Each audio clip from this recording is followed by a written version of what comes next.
plateaus, where whatever strategy, program, and exercises you're using no longer works. Although sure, there might be necessary changes you need to make to push through these plateaus, mistakes you are making now might actually be the bigger culprits. Let's take a look at 3 potential strength training mistakes you should try to fix now.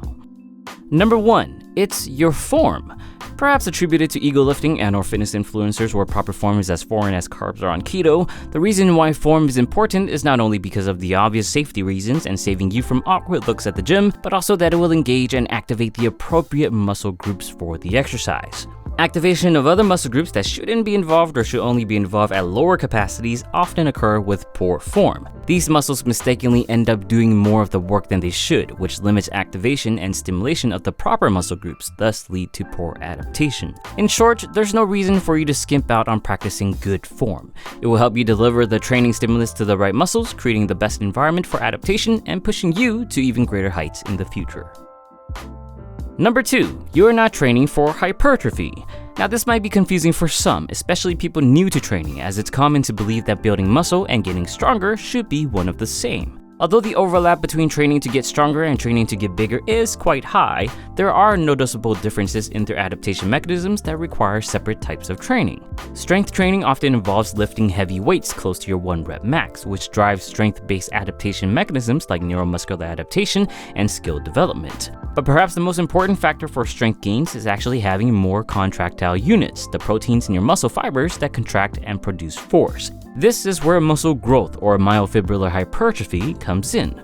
Although lifting can to an extent increase myofibrillar hypertrophy, it's probably not the most optimal approach. Building muscle doesn't require heavy lifting, rather more on increasing work volume and muscular fatigue. Both can very well be achieved with a wide range of reps and intensities, even the low rep ranges used in strength training.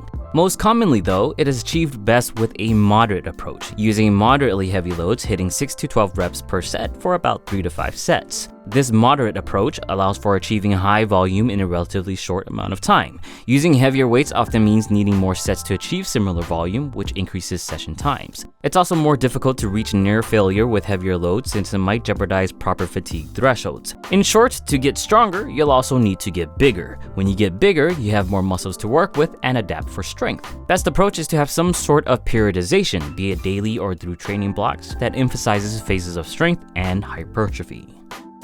And finally, number 3, you're trying to work through the pain.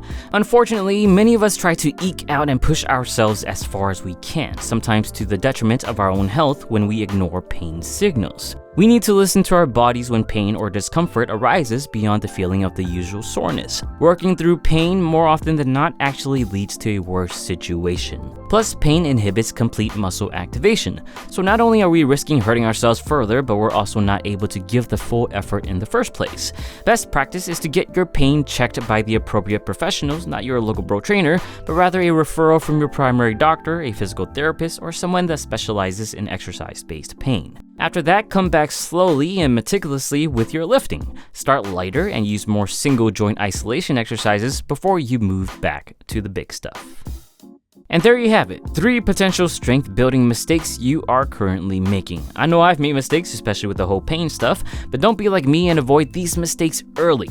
Your deadlift PRs will thank you for it.